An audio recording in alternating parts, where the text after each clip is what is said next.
জান তুমি তুমি কখন আসছো জান? বসো বসো। এসে মনে তোমার ক্ষতি করে দিলাম। জানো যে তুমি শুধু শুধু শুধু আমার সাথে দুষ্টামি করো, ক্ষতি করবা কেন? তুমি আসছো ভালো হয়েছে, বসো গল্প করি। ভালো হয়েছে না? খুব ভালো হয়েছে। তো তুমি এখানে কি করতেছিলা? ও হয়েছে কি, ঘরের ভিতরে বুঝছো দম আটকে আসতেছিল, তাই ছাদে আসছি একটু। বাতাস খেতে, তাই তো? খালি কি বাতাসই খাচ্ছিলে নাকি আরো কিছু খাচ্ছিলে? অন্য কিছু মানে বুঝি নেই। বুঝনি? ও চুমু খাচ্ছি। তুমি কি বলতেছো জান? আমি তো কিচ্ছু বুঝতে পারতেছি না। কিছু বুঝতে পারছো না? না। তুমি এখানে একটু আগে দাঁড়িয়ে দাঁড়িয়ে কাকে চুমু দিচ্ছিলে? হুম?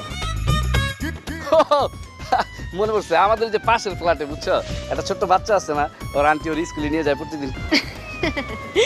তুমি কই বাচ্চাটাকে চুমু দিচ্ছিলে নাকি আন্টিকে চুমু দিচ্ছিলে? সি সি সি সি জান, আমি তোমার ভালোবাসি না, আমি কেন আন্টিকে চুমা দিতে যাবো? রাখ তোর ভালোবাসা।